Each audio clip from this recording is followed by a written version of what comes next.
Buenos días, mi nombre es Armando López, ya me conocen por algunas otras clases. En esta ocasión vamos a hablar acerca de la psicosomática o vamos a empezar a abordar uno de los temas principales dentro de esta formación, que es justamente la relación entre el cuerpo y la mente. Entonces vamos a empezar a definir muy a grandes rasgos lo que es la palabra psicosomática. La palabra psicosomática tiene dos componentes, psico y soma. Con psico nos referimos a la mente, al alma, ¿sí? Y con soma nos referimos al cuerpo. Durante muchos años, durante mucho tiempo, en toda la ciencia, estas dos grandes partes estuvieron siempre divididas. Estuvieron divididas por una sencilla razón. Realmente no se podía abordar el estudio del alma, porque durante mucho tiempo, durante el siglo XVIII y XIX, el alma quedaba relegada a la nada. O sea, científicamente el alma no existía hasta mucho tiempo después. Y el cuerpo era considerado simplemente un recipiente aparte de la voluntad. Entonces, ¿qué es lo que ocurre? Cuando nosotros hablamos de psicosomática,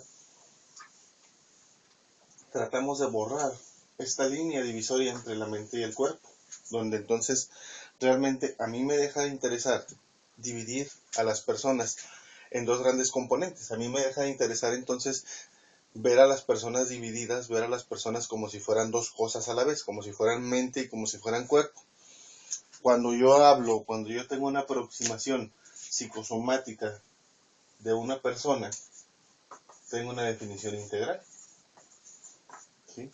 Donde realmente me interesa saber tanto las manifestaciones corporales, desde las enfermedades hasta los estados emocionales normales, y su interacción ¿con qué? Con la conducta y con el pensamiento. Entonces, cuando hablamos de psicosomática, hablamos de la integración entre mis emociones, mis sentimientos, mis pensamientos, mi conducta con mi cuerpo, mis reacciones fisiológicas, las cosas que hace mi cuerpo, etc. Hablo de integración o hablo de que hablamos de que es importante y es interesante saber que todo esto parte de una gran supuesto. Todas las manifestaciones de nuestra mente, ¿sí? Entiéndase conducta, entiéndase emoción, ¿sí? Entiéndase pensamiento,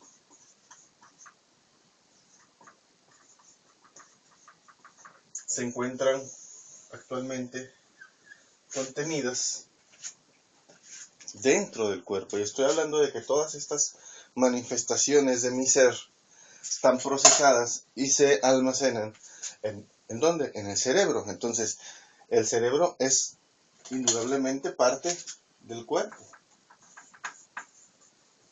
Más adelante voy a saber que estas, la conducta, la emoción y el pensamiento, tienen efectos sobre el resto del cuerpo. ¿Efectos como qué? Como cambios fisiológicos, es decir, cambios en la fisiología, en algunos casos enfermedades, etcétera. Entonces realmente este puente entre mi conducta, emoción y mi pensamiento y los cambios fisiológicos en mi cuerpo es de lo que se estudia o de lo que se encarga la psicosomática.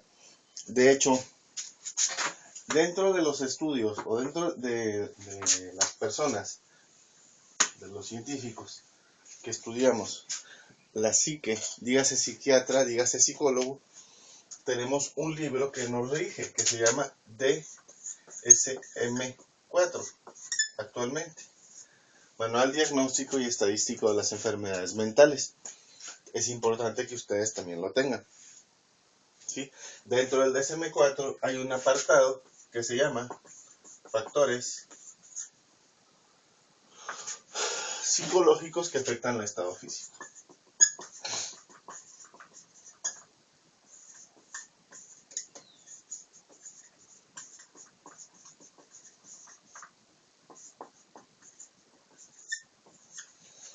Dentro de ese apartado, ¿sí?, se contemplan los factores de la mente, es decir, los factores anímicos, los factores de nuestro estado de ánimo, de nuestro pensamiento, de nuestra conducta, que afectan directa o indirectamente al estado físico, es decir, al resto del cuerpo. El DSM-4 tiene un apartado especial para esto. Y dentro de este apartado se considera que todos aquellos factores psicológicos que afectan, todos los factores psicológicos que afecten el desarrollo de una enfermedad,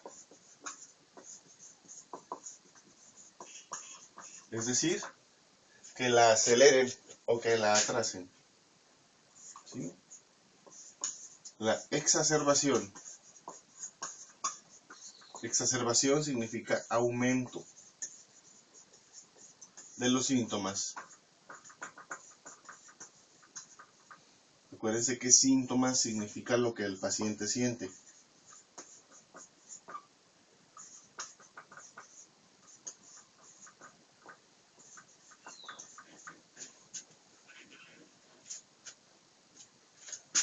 O el retraso en la recuperación.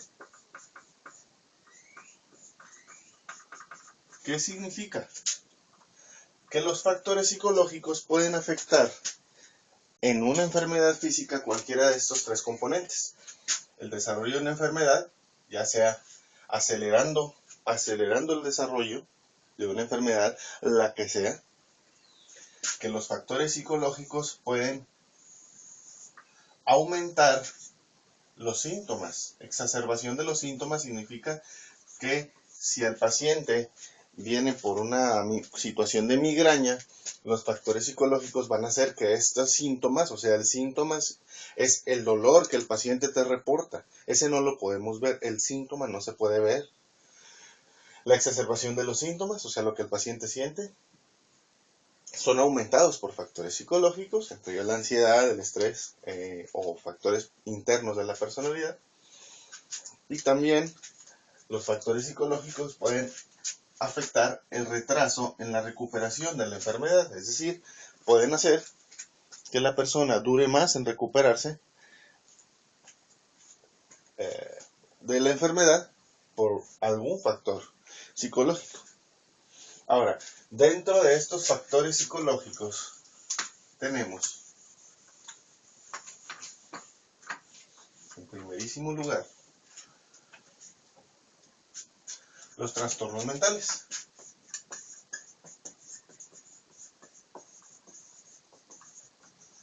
Las enfermedades mentales, ¿como qué? Como la esquizofrenia,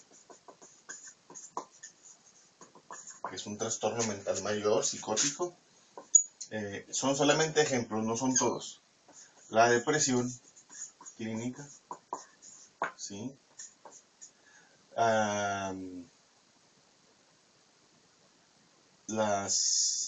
Algunas manías, ¿sí? Pensamientos obsesivos, ¿sí? Algunos trastornos mentales, por ejemplo, el trastorno obsesivo compulsivo, algunos trastornos mentales pueden afectar el estado físico. Pensemos en un esquizofrénico o una persona que tenga delirios, puede fácilmente producir síntomas psicológicos a partir de su delirio.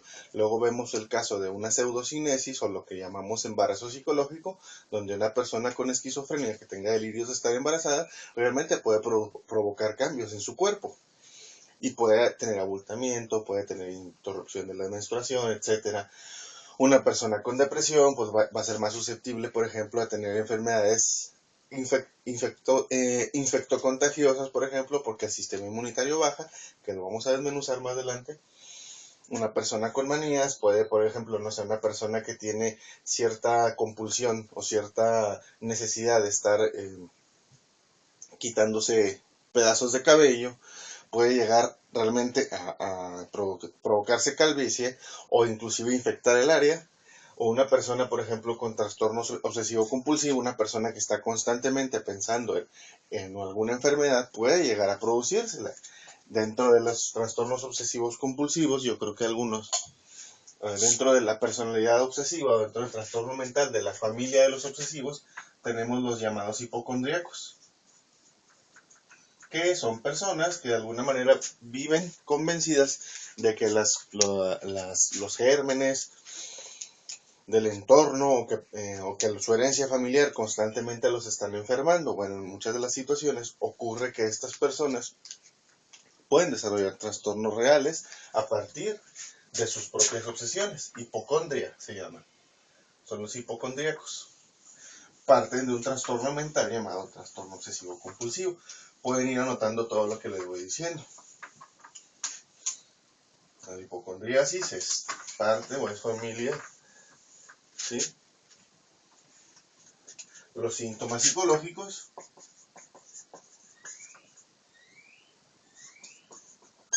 Los síntomas psicológicos no son trastornos, son cosas que la persona siente, como que, como ansiedad, miedo, tristeza, en psicoanálisis se llama melancolía, o inclusive también la misma alegría. Pueden repercutir en el desarrollo de una enfermedad.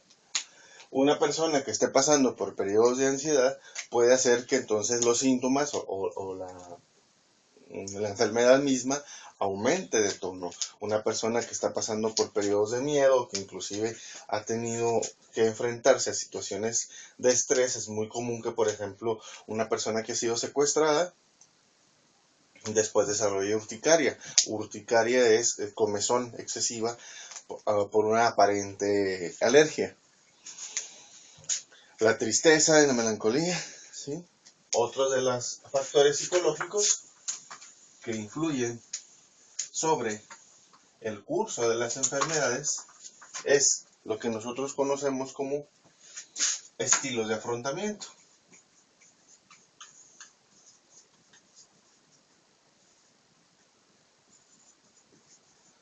Estilo de afrontamiento es de qué manera la persona afronta o de qué manera la persona procesa las cosas normales de la vida. ¿Cómo es que los ve?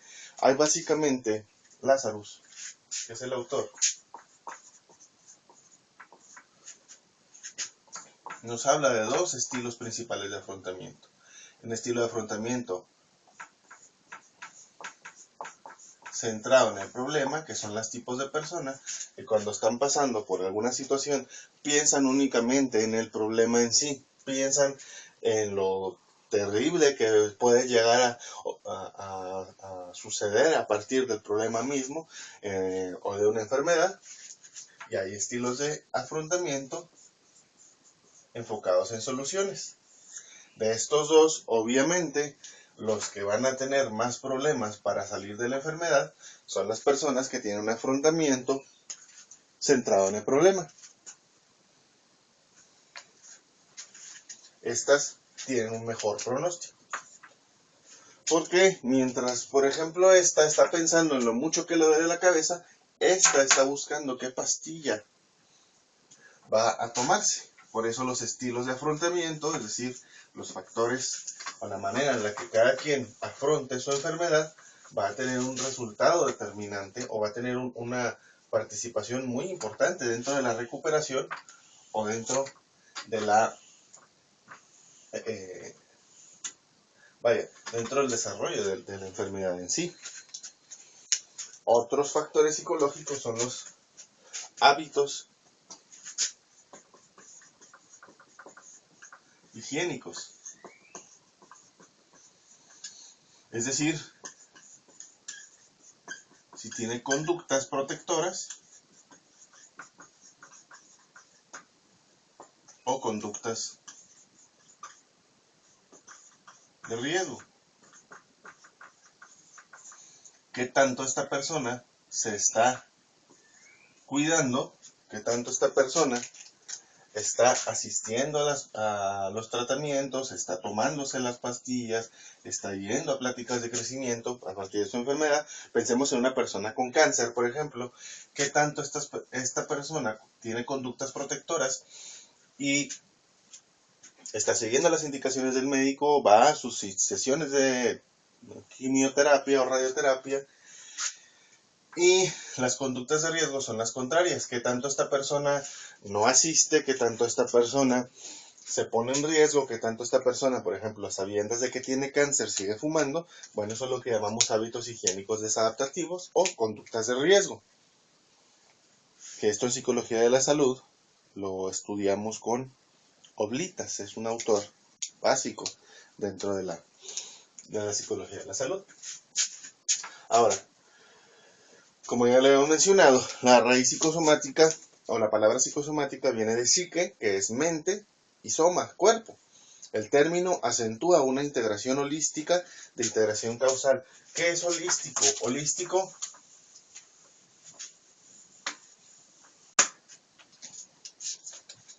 significa, en pocas palabras, entero, integral.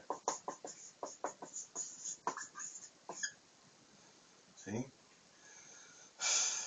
Una aproximación holística significa que vamos a tomar en cuenta todas sus partes. Cuando escuchemos esta palabra, la holística es tomar en cuenta todas las partes del sujeto. ¿Sí? Todas las enfermedades están influidas por factores psicológicos. No hay una sola enfermedad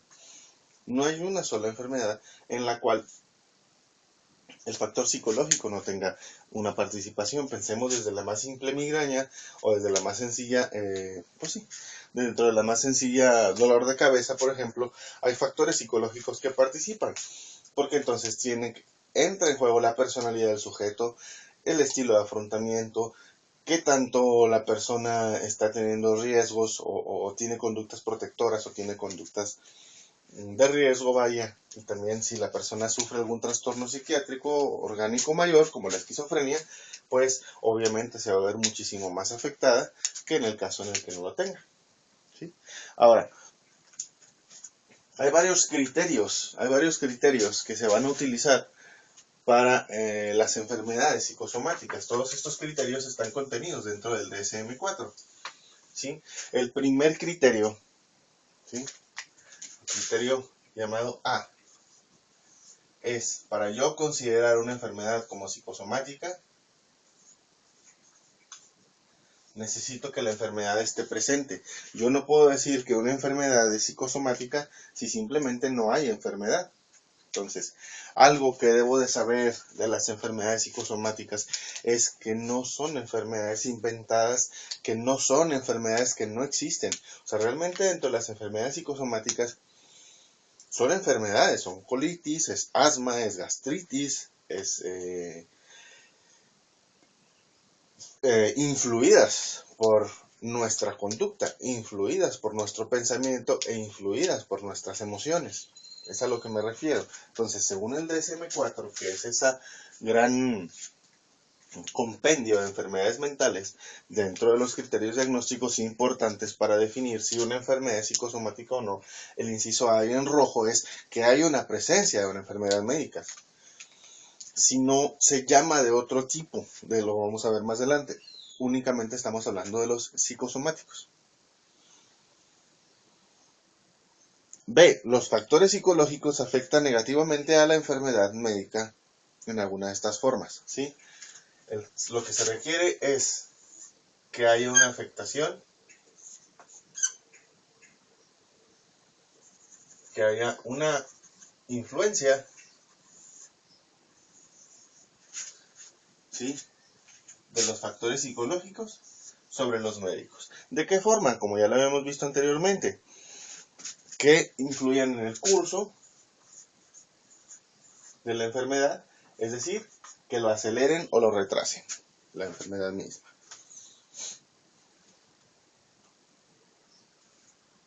Que interfieran sobre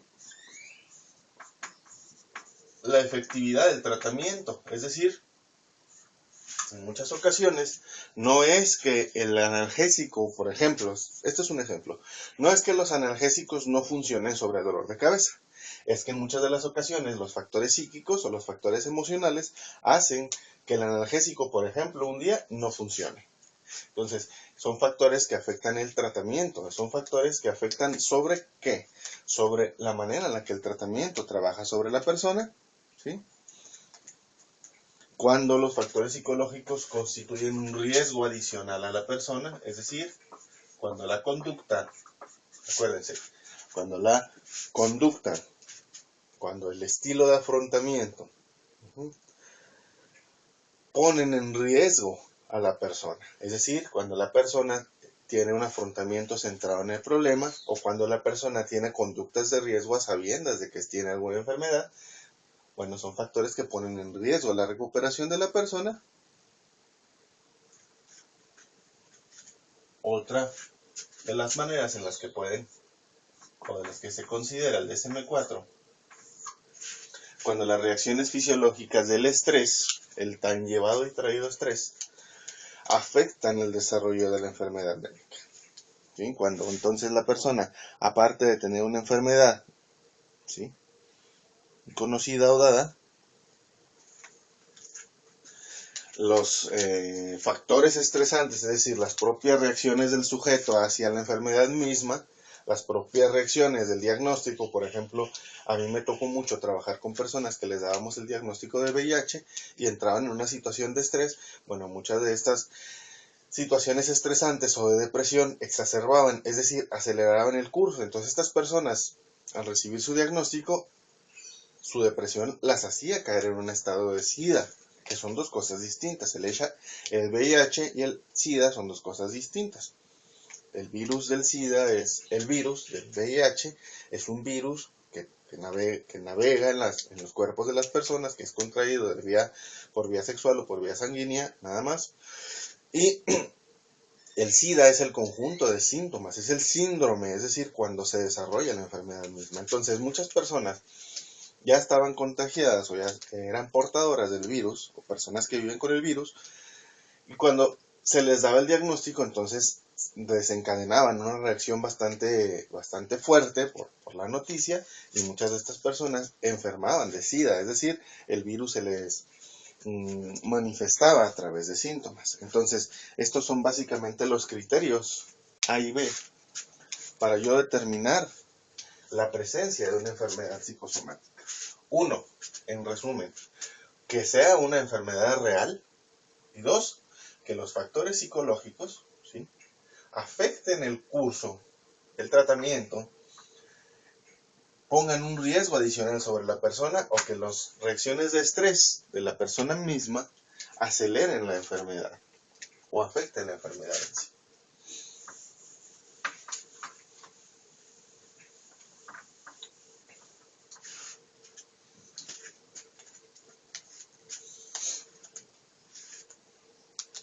Ahora vamos a hablar un poquito de historia.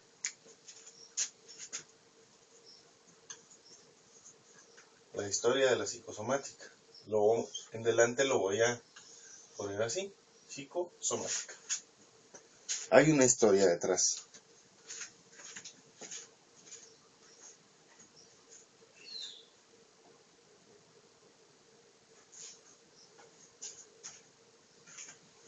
No es que un día haya surgido de la nada. Estamos hablando de que hace 10.000 años antes de la nacida, antes del nacimiento de Jesucristo, ya se sabía de la existencia de las enfermedades. Obviamente el ser humano, desde que es ser humano, sabe que se enferma. Entonces vámonos a remontarnos a 10.000 años antes de Cristo, en la sociedad primitiva. Bueno, las enfermedades, se consideraba en aquel entonces que las enfermedades únicamente eran causadas por factores espirituales, ¿sí?, que entonces toda enfermedad, era un espíritu que se le metía al cuerpo, ¿sí? Esa era la visión en aquel entonces, en la sociedad primitiva. Y bueno, en aquel entonces las enfermedades tenían que ser erradicadas a través de remedios espirituales. Entonces realmente en aquel entonces los médicos no existían, sino que existían sacerdotes. Los sacerdotes de las tribus primitivas estaban convencidos de que las enfermedades, todas las enfermedades, eran causadas por factores 100% espirituales. No me voy a detener ni voy a abundar acerca de la importancia del espíritu, acerca o dentro de las enfermedades en sí, o de que muchas enfermedades pueden ser de tipo espirituales. Es probable, pero repito, en aquel entonces se tenía la noción de que toda enfermedad, aún la gripa más pequeña, aún la cortadura más insignificante, eran causadas directa y únicamente por espíritus. Es decir, se tenía la noción en aquel entonces de que el cuerpo era inerte. Inerte significa que no funcionaba para nada, que era solamente un recipiente. Y que entonces las enfermedades, tanto como las virtudes, eran entes espirituales. Estamos hablando de 10.000 antes de siglo. Entonces, vámonos a... Esto es a 10.000 antes de Cristo. Vámonos a 2500 antes de Cristo, en la sociedad babilónica, que es realmente la referencia más antigua de civilización. Aquí, la religión, es decir, la creencia de un ser superior, era la que reinaba. Entonces, parece que no, pero sí hay un cambio, donde entonces el cuerpo era considerado como solamente un recipiente. Al introducir la visión religiosa, se podía llegar a un ser superior. Es decir, mientras aquí éramos unos bárbaros, ¿sí?, donde realmente no había absolutamente nada arriba de nosotros, sino afuera, aquí el ser humano sabía que había algo arriba de él. Y a través de la religión podíamos obtener la curación. Es decir, en el 2500 a.C., en la antigua Babilonia, ya había la noción de religión. Se sabía que había una curación a través de la religión, que llegando a un ser superior. Entonces ya no es que el hombre estuviera, o ya no se tenía la visión de que el hombre estuviera, fuera un salvaje, que se le metieran espíritus que andaban por el mundo, sino que en este tiempo ya se sabía, o se tenía la noción de que había un ser superior al cual podíamos llegar para ser curados. Es decir, sin embargo, obviamente, durante ese tiempo, todas las enfermedades únicamente tenían curación a través de la comunicación de un ser superior. ¿Sí? Significa que entonces los sacerdotes seguían siendo médicos. Sin embargo, ya se tenía la noción de que no era el sacerdote el que te curaba como acá, sino que era la comunicación con un ser superior. Esa es la diferencia entre el 10.000 y 2500. Aquí el que tiene poder absoluto es el sacerdote. Aquí el sacerdote es un conducto hacia el ser superior. En la antigua Babilonia se tiene una noción elaborada de lo que es la religión. Las religiones más antiguas. Se sabía entonces de la existencia de un ser superior, donde el sacerdote no iba a ser el depositario 100% del poder, sino que era el intermediario entre la fuerza superior de vida, o Dios, y nosotros. Luego entonces vinieron los griegos. En el 400 antes de Cristo, en la antigua Grecia. La antigua Grecia consideraba al ser humano como la expresión divina. Es decir, tenía una visión antropomórfica de Dios. Fueron los primeros entonces, a pesar de que tenían dioses bastante extraños, la gran mayoría de los dioses griegos eran figuras humanas. ¿Qué significa? Que el ser humano era la expresión divina. Son los primeros en decir, de alguna manera, que estamos hechos a imagen y semejanzas de aquel, de Dios. Bueno, ¿qué tiene que ver esto con medicina? Tengo que ser muy claro y tengo que ser muy insistente en algo.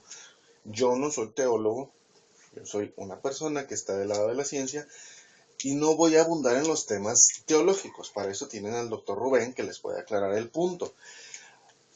La historia de la medicina nos dice que en Grecia el ser humano, el cuerpo humano, era visto como algo divino. Entonces sí estamos viendo un avance, al menos dentro de la medicina. Dejamos de ser un recipiente de maldad y dejamos de ser un conducto de la divinidad. ¿Para qué? Para convertirnos en producto de la divinidad. Entonces estamos avanzando a nivel médico. Entonces, uno de los principales médicos de aquel entonces, que se llama Sócrates, decía que las enfermedades son causadas por desequilibrios del estado natural del cuerpo.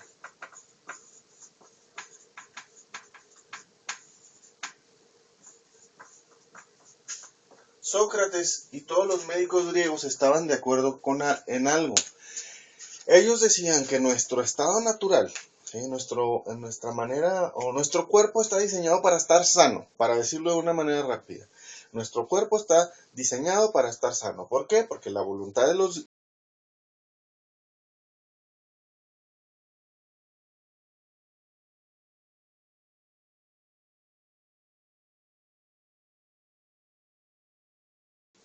ellos decían que sus cuerpos o los cuerpos de nosotros eran creados a imagen y semejanza de los dioses, es decir, que la voluntad de los dioses griegos que ellos creían, nos diseñaron a nosotros para estar bien, es decir, nuestro cuerpo tiene una tendencia natural al equilibrio y al bienestar. Ellos le llamaban homeostasis, ¿sí? Homeostasis es la tendencia natural del cuerpo a mantenerse en equilibrio. Entonces decía Sócrates, ok, los dioses quieren que estemos bien. Cualquier desequilibrio del estado natural del cuerpo causaba la enfermedad. ¿Qué significa? Esta era la primera vez que se decía que el ser humano podía ser directamente responsable de su enfermedad. Aquí entonces hay un cambio radical. Si el ser humano es una expresión divina y está diseñado, según los griegos, para mantenernos sanos, porque somos a imagen y semejanza de Dios, la primera vez que se habla de un desequilibrio homeostásico causado por el hombre es 400 años antes de Cristo, ¿sí? Aquí entonces la enfermedad es vista como un desequilibrio. Entonces decía Sócrates que en muchas de las ocasiones, y los siguen recetando, el desequilibrio tiene que restablecerse en equilibrio. En muchas de las ocasiones, Sócrates mismo recetaba reposo a sus pacientes. Reposo, ¿sí? Y baños, limpieza. ¿Por qué decía eso Sócrates? Porque Sócrates junto con todos los médicos griegos estaban de acuerdo en que el cuerpo tiene una tendencia natural al equilibrio. Entonces muchas de las ocasiones los pacientes se recuperaban de sus enfermedades porque el cuerpo tenía los propios recursos para hacerlo. A esta visión llamada homeostásica,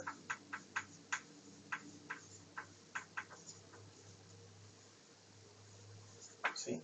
Esta visión homeostásica sigue en nuestros días, ¿sí? Homeos es equilibrio. De hecho, hay muchos médicos que siguen o tienen la tendencia o la filosofía de que el cuerpo tiene los recursos para recuperarse por sí solo. Son los llamados médicos homeópatas. Los médicos homeópatas son aquellos que están convencidos de que el cuerpo tiene una tendencia al equilibrio y que nosotros como, bueno, que ellos como médicos homeópatas tienen la noción, o la misión, mejor dicho, de restablecer el equilibrio. Por eso la medicina homeopática tiene métodos tan distintos, ¿sí? Ellos decían, y estoy hablando de historia, no estoy hablando de otra cosa, justamente después de la caída del Imperio griego a manos de los romanos, del 100 antes de Cristo al 100 después de Cristo, ¿sí? Que acuérdense que era el florecimiento, perdón, de la civilización romana. Recordemos que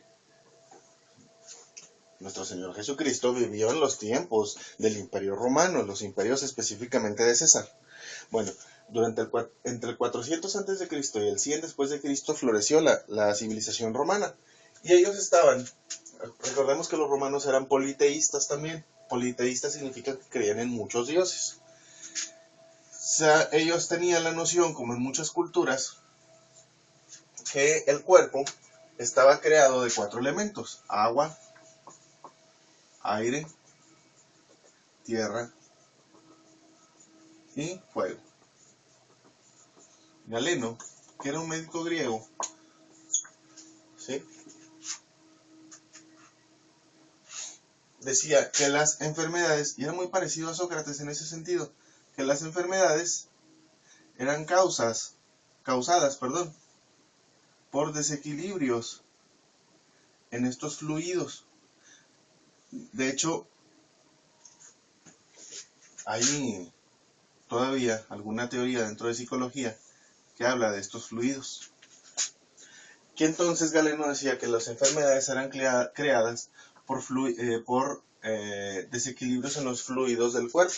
Ellos estaban convencidos en la civilización romana de que nosotros estábamos hechos de estos mismos materiales: aire, agua, viento y fuego. Aire, agua, viento y fuego. Y tierra, ¿sí? Entonces decía, al igual que Sócrates, el cuerpo es el microuniverso. Contiene los 4 elementos. Entonces Galeno decía, para explicar la fiebre, que hay un desequilibrio del fuego, hay demasiado fuego en el cuerpo, por eso causa temperatura. Entonces decía, por ejemplo, una persona que tuviera dolor de cabeza era porque tenía aire. De hecho, en muchas de las expresiones culturales todavía se permea esta visión. Es bien común que de repente escuches a viejitas decir que porque te duelen los músculos, porque tienes frialdad o porque se te metió un aire, ¿sí?, haciendo referencia a aquello tan antiguo de la civilización romana, de los fluidos del cuerpo. Hay gente que te dice cosas como que se siente caliente o sienten un fuego, y en el fuego encierran enfermedades como gastritis, por ejemplo, que no tienen nada que ver con el fuego, pero que todavía culturalmente tenemos permeados algunos elementos de la cultura romana, sobre todo los que tenemos una raíz católica, porque acuérdense ustedes que el catolicismo surgió en Roma, realmente. El catolicismo, no el cristianismo. Que el aire, de repente hablan de frialdades con respecto a la tierra, pues que muchos de los dolores musculares son porque no hacemos tierra, etcétera. Entonces, sí hay muchas referencias dentro de nuestra cultura todavía de aquellos pensamientos romanos de que nosotros somos creados de los 4 elementos. Esta situación perdura o se filtra todavía hasta nuestros días. Luego vino la Edad Media. En la Edad Media estamos hablando del año 500 después de Cristo hasta el año 1450 alrededor. Esto es lo que llamamos Edad Media. Recordemos que en aquel entonces el pontificado, la Iglesia Católica, ¿sí?, tenía el poder absoluto. Entonces no se hacía nada absolutamente sin autorización del Papa, del sumo pontífice, que era un patricio romano. O sea, realmente la situación aquí del poder estaba 100% en manos de la Iglesia Católica Apostólica y Románica.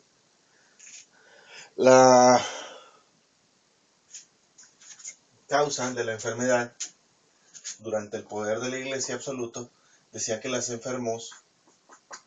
enfermedad era causada directamente, ¿por qué? Por los pecados. Se introduce la noción de pecado. Entonces, de alguna manera es una explicación de las enfermedades. Entonces, durante la Edad Media, las enfermedades eran penitencias, castigos divinos por nuestros pecados. Y todavía hay personas que piensan así. Hay personas que piensan, por ejemplo, que a ti te da cáncer porque te están castigando por algo que hiciste o porque te están castigando por no haber querido a tus padres.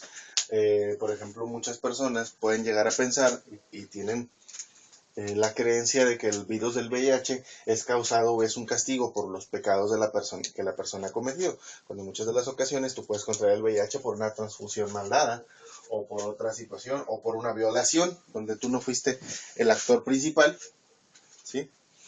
Sin embargo, hay gente que sigue diciendo eso. Durante la Edad Media, el poder de la Iglesia, Estado, acuérdense que en aquel entonces no había una división entre el Estado, gobierno y Iglesia Católica, no había tal división.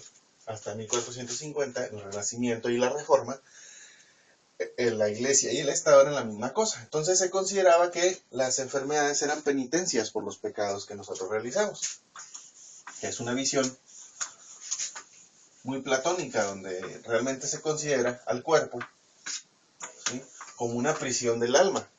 Entonces, aquí se retrasa, la situación se pone extraña porque el cuerpo es considerado no solamente como la prisión del alma, sino como el verdugo del alma misma. O sea, aquí el cuerpo es visto como la parte pecaminosa y la parte mala de nosotros, y el alma es la parte completamente buena. Entonces, de alguna manera, ¿qué ocurría con la medicina? Durante esa época quedó completamente relegada porque era estudiar el pecado. Entonces no podíamos estudiar el pecado porque el pecado era despreciable. Entonces no había disecciones de cadáveres, no había estudios anatómicos, no se podía estudiar el cuerpo porque el cuerpo era considerado como un desecho diabólico, mientras el alma estaba aprisionada en el cuerpo, según la visión católica romana de aquel entonces. Y las enfermedades eran causadas ¿por qué? Por defectos del alma, es decir, por pecados. Y hasta que vino el Renacimiento, 1500 a 1700, florecieron dos cosas: el Renacimiento, hubo movimientos históricos muy importantes como el Renacimiento, la Reforma, que separaba a la Iglesia del Estado, por fin. Y no quiere decir que la religión tenga nada malo, al contrario, pero la Reforma permitió que el Estado, es decir, que los gobiernos, tuvieran independencia de la religión. Y algo interesante fueron los movimientos protestantes.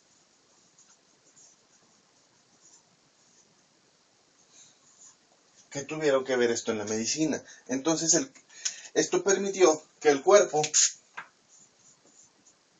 fuera dejado de ver como algo maligno, ¿sí? Y se comenzara otra vez a estudiar el cuerpo, al estudio del cuerpo. Surge de nuevo la anatomía. Si ustedes se fijan, durante el Renacimiento, el cuerpo vuelve a ser visto como algo divino, vuelve a ser visto como algo bonito, vuelve a ser visto como algo digno de estudiarse y de celebrarse. Y entonces surgen los estudios anatómicos. Hay disecciones de cadáveres, hay pinturas muy importantes del cuerpo humano. Tenemos a un Da Vinci, tenemos a un Miguel Ángel, donde entonces el cuerpo es divinificado de nuevo y resurge aquella tradición griega de ver al cuerpo como la expresión divina. El cuerpo deja de ser entonces algo malo, algo pecaminoso, para volverse un objeto de estudio. Resurge la medicina, ¿sí? Entonces hay un interés renovado por las ciencias naturales. O sea, aristotélicamente las personas vuelven a ver al cuerpo como algo divino, incluso como expresión de la situación divina, pero las influencias psíquicas del cuerpo se rechazan. durante el Renacimiento y durante esta época estaban tan abocados y estaban tan centrados en el cuerpo que, ¿qué ocurrió con el alma? Se deja a un lado. Se deja a un lado el alma y se deja de estudiar. Y no es hasta el siglo XIX, estamos hablando ya de los 1750, 1800, ¿sí? Durante todo este siglo, la medicina moderna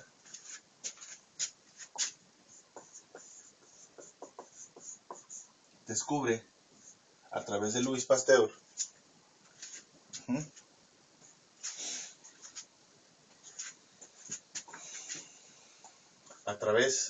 si ustedes recuerdan, Louis Pasteur descubre que muchas enfermedades son causadas por microorganismos.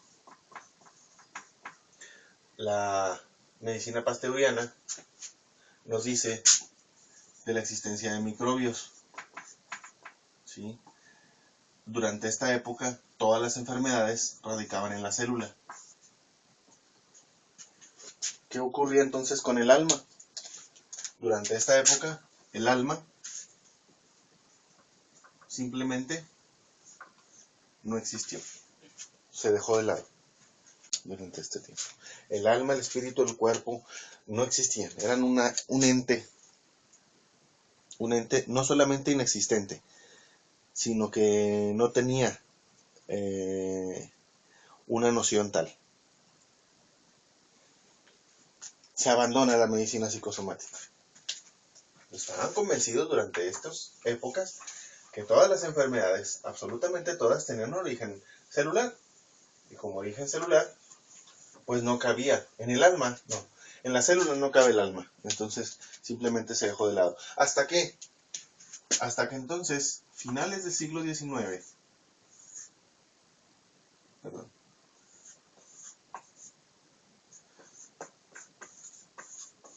surgen dentro de la comunidad médica un interés hacia el alma, ¿sí? Surge lo que conocemos como psicoanálisis. Un médico vienés, judío, llamado Sigmund Freud, retoma su interés hacia un asunto abandonado, el alma, el espíritu, la mente.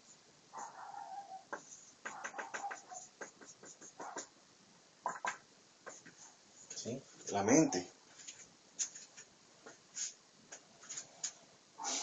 Como probable causante o como probable depositario de muchas enfermedades médicas. ¿Sí? Freud fue el primero, entonces, dentro de esa tradición médica, en suponer que algo dentro de nuestra mente, algo dentro de nuestro espíritu, algo dentro de nuestra alma, que era completamente intangible, causaba enfermedades. ¿Sí? Entonces, Freud fue el primero en decir que hay algo intrapsíquico, es decir, dentro de nuestra psique o de nuestra mente, que causa conflictos. El conflicto es una fuerza, y que esta fuerza contenida, que él llamaba libido, se convertía en un síntoma físico. ¿Sí? Freud estaba convencido entonces de que estos conflictos intrapsíquicos inconscientes eran la fuerza para convertir nuestra energía de vida o sexual en un trastorno físico. Él empezó a ver a muchas pacientes dentro de su consultorio y dentro de la antigua Viena de aquel entonces, hoy República Checa, que muchas de sus pacientes realmente corporalmente no tenían absolutamente nada. Estaban completamente sanas de su cuerpo, pero que había conflictos dentro de su mente que hacían que la conversión o que convertían esa energía en un síntoma físico. ¿Sí? En aquel entonces observó que la mayoría de estas personas eran mujeres Él se lo atribuyó entonces al útero, ¿sí? La raíz griega de útero es histeron. Surge entonces este término importante, la histeria. La histeria de conversión de Freud decía entonces que los conflictos intrapsíquicos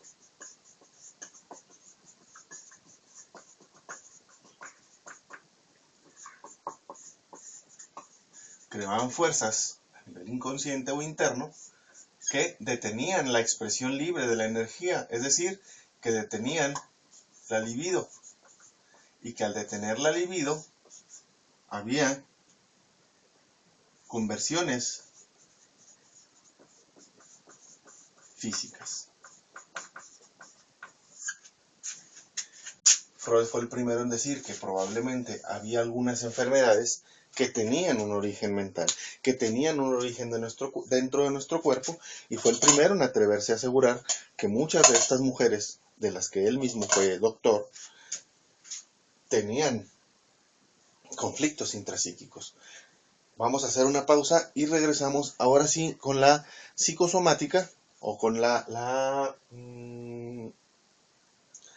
sí, ahora sí con la psicosomática dentro del estudio de la psicología. Es decir, cómo la psicología intervino o cómo la psicología vino a darle un giro a la noción de la medicina actual o de la medicina en estos tiempos. Entonces nos quedamos en el siglo XIX. ¿Por qué nos quedamos en el siglo XIX? Porque este señor realmente no solamente vino a revolucionar la psicología, sino que vino a revolucionar muchas visiones o muchas nociones de la medicina en aquel entonces. Entonces, vamos a hacer una pausa durante este tiempo.